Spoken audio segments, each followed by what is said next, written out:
सारे काम करने की जिम्मेदारी खुद लेती है, जो स्वयं हंसते मुस्कुराते घर का काम करती हो, और जो नारी 2 पैसे बचाती हो और अपने घर के बुजुर्गों का सदा सम्मान करती हो, वो कुछ कह दे तो चुप रहकर हंसकर बात टाल देती हो, ये स्वभाव किसी उत्तम नारी का ही हो सकता है। दोस्तों, अभी आपने जो सुने इससे यह स्पष्ट हो गई है कि नारी 3 तरह का होती है, जो हमारे गुरुदेव अनिरुद्धाचार्य जी बता रहे हैं। तो दोस्तों, नारी 3 तरह में से प्रथम जो है वो उत्तम नारी, मध्यम नारी और निम्न कोटि की नारियां होती है। तो मैं अपने माता बहनों से निवेदन करना चाहूँगा कि आज की वीडियो निश्चित तौर पर आपके लिए है, इन्फॉर्मेटिव है, तो पूरे वीडियो को सुनिएगा, क्योंकि नारी को उत्तम बनना चाहिए, उत्तम होनी चाहिए, यही बात गुरुदेव अनिरुद्धाचार्य कहते हैं।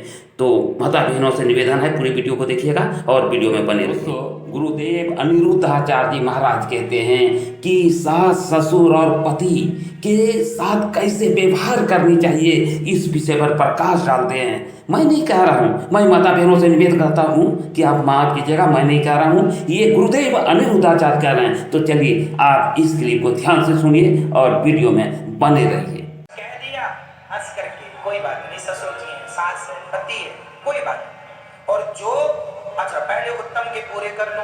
उत्तम नारी वह जो बड़ों की बातें सुनकर बड़ों की डांट, अरे भाई माँ कभी कभी डांटती है तो बच्चों की भलाई के लिए डांटती है, बाप डांटता है तो भलाई के लिए, ऐसे सास ससुर भी डांटते हैं तो सुन लो, बड़े हैं, बुजुर्ग हैं, पूज्य हैं, कोई बात नहीं। हर बात में चिक चिक ना किया, हर बात में जवान लड़ाने की आवश्यकता नहीं है, कोई बात नहीं, कह दिया बड़े हैं, खत्म, बर्दाश्त के टाल दो, खत्म करो। अपने बुजुर्गों का सदा सम्मान, पति का सम्मान, घर को बिल्कुल पवित्र रखती हो, जो नारी अपनी जिम्मेदारी ईमानदारी से निभाती हो और 2 पैसा पति का कमाया हुआ बचाती हो, ये उत्तम कोटि की नारियां हैं।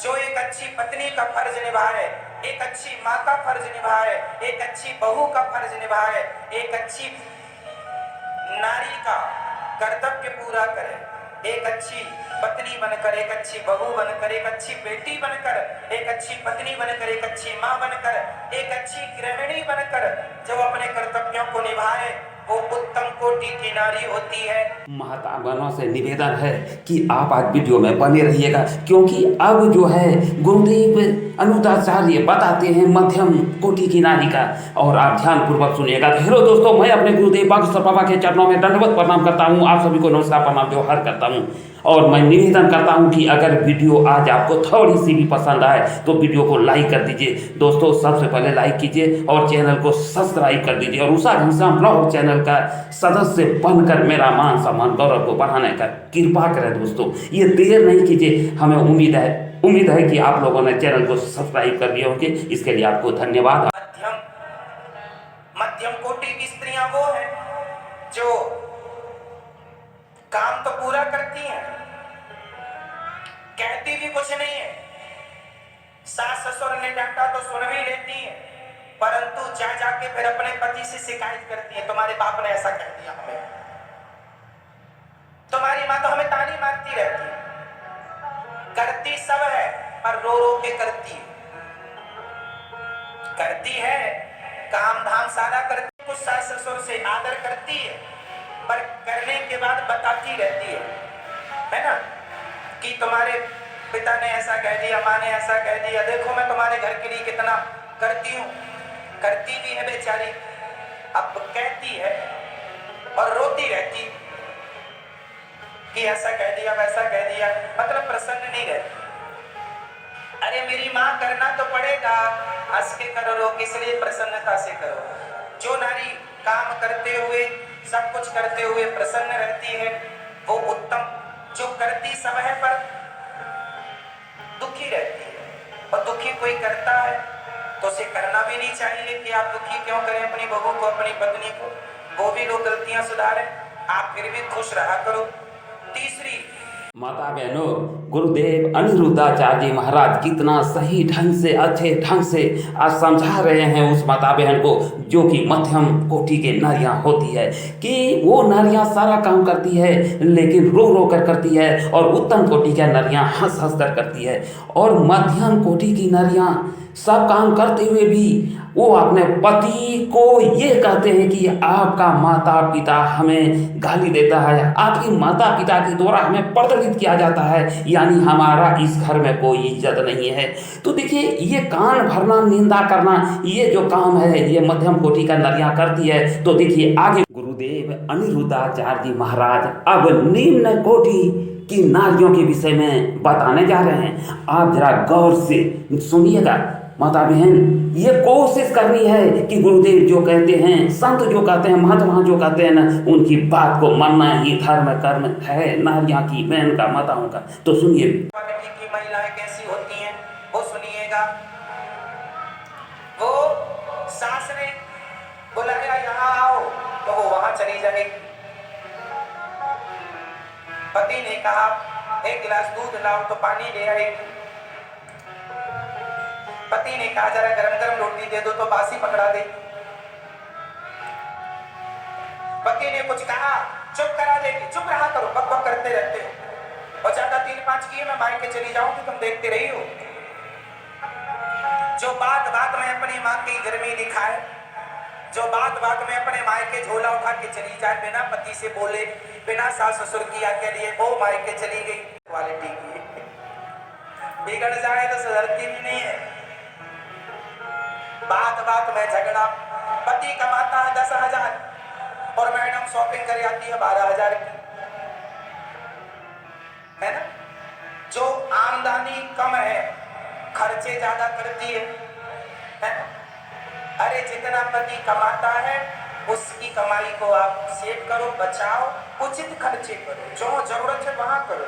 व्यर्थ का खर्चा नहीं करना चाहिए स्त्रियों को, पुरुषों को, किसी को। बात बात में झगड़ा ही करे, पति की एक ना सुने, सास ससुर के समझाने पर एक ना चले, बस अपनी मम्मी की बात मानती रहे। हाँ बेटा क्या हो रहा है, वाह कहाँ पहुंची फौज तुम्हारी। दोस्तों, निम्न कोटि की नारी का पहला परिचय है कि अगर कुछ उसका पति बोले तो उसे डांट देना कि तुम चुप रहो। और तो और वो सास ससुर अगर समझाए उसको कि तुम अगर अच्छा काम करो, सही काम करो, ऐसे रास्ते, लेकिन वो सास ससुर का बात को नहीं मानती है और साथ ही पति की बात को नहीं मानती है। और पति 10,000 कमाता है तो 12,000 खर्च करती है, यानी वो कर्ज में ले जाना अपना धर्म समझती है, ऐसा माता बहन। तो गुरुदेव कितना सही ढंग से समझा रहे हैं इस बात को माता बहन, आप दिल में उतारिए और उत्तम नारी बनने की कोशिश कीजिए, बहुत ही भलाई होगा। कृष्ण भगवान बालाजी आपका भाग है माता बहनों कि आपको कृष्ण भगवान और बालाजी जरूर साथ देगा। और देखिए, सबसे निम्न कोटि का नारी में ये बात होता है कि माँ और बाप का धमकी देना कि हम मायके चले जाऊंगी और हमारा माई। तो देखिए, एक बात गुरुदेव और भी कहे हैं कि मायके जो माँ उसको ऑपरेट करती है उस पे वो ध्यान देती है, जिसके कारण से उसका ससुराल टूट जाती है, बिगड़ जाती है, रिश्ता समाप्त हो जाती है।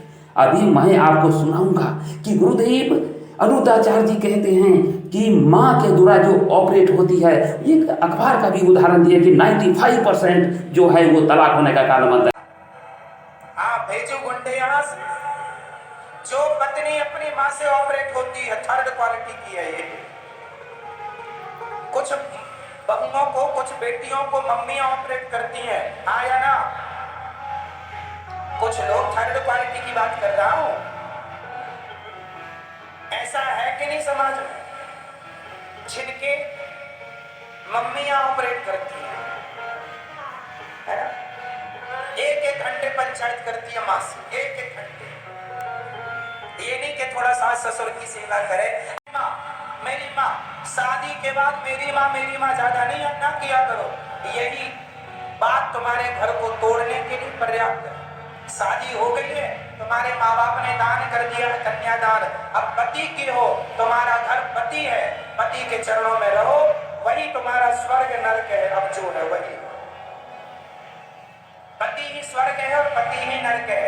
अच्छा मिल गया तो स्वर्ग, दुष्ट है तो नरक। वो तुम्हारे भाग्य के हिसाब से मिला, तुम्हारी कर्म दंड है। अब अच्छा बुरा भोगना पड़ेगा।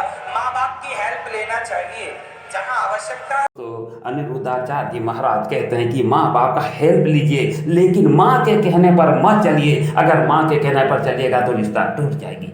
अब एक अखबार का उदाहरण देते हुए गुरुदेव बताते हैं कि 95%। तो आप वीडियो को देखिएगा और थोड़ी मजाक भी करते हैं, और वो मजाक में एक गाना भी गाते हैं, थोड़ी सी छोटी सी। माता बहनों, इस क्लिप को सुनिए और फिर आगे मिलते घर चले गए, है ना। ये गलत आदत है महिलाओं की। मेरे पास अखबार की कटिंग रखी है, मैं सोचा था लगवाऊंगा, दिखाऊंगा आपको, दिखा ना पाया। नेक्स्ट देखिएगा। मेरे पास एक अखबार रखा है, उस अखबार में ये बात छपी थी कि माही 100 में से 95 तलाक के केस ऐसे हैं जिनमें केवल लड़की की माँ की गलती के कारण लड़की का तलाक हो जाता है। 95% माँ बाप की गलती के कारण। और ये बात सही है या नहीं? हाँ या ना? जोर से। हाँ, मैं मायके चली जाऊंगी, तुम देखते रहियो। इसलिए ये थर्ड क्वालिटी की महिलाएं, फर्स्ट उत्तम क्वालिटी की बनिएगा। दोस्तों, गुरुदेव ने सारी बातें बता ही दी। मेरे अब कहने के लिए क्या बची है? अगर आप पूरा वीडियो को देखे होंगे तो समझ गए होंगे। पूरा वीडियो देखने के लिए आपको दिल से धन्यवाद। बस अंतिम रिक्वेस्ट, आप वीडियो को लाइक कर दीजिए और चैनल को सब्सक्राइब जरूर कर दीजिए। दोस्तों, ऐसा ही वीडियो बराबर आप लोगों के लिए लाता रहूँगा, क्योंकि माता बहनों के लिए, बच्चे के लिए, परिवार के लिए बहुत जरूरी होती है ये शिक्षा। ये शिक्षा जो भी माता बहन दिल में उतारेंगे कि हमें उत्तम नारी बननी है, तो फिर उसे कोई नहीं रोक सकता। गुरुदेव का कहना है कि वो उत्तम नारी बनेगा। हमारे बागेश्वर बाबा भी कहते हैं उत्तम नारी बनेगा। तो दोस्तों, मिलता हूँ अगला ब्लॉग में। तब तक के लिए जय हिंद, जय भारत, जय।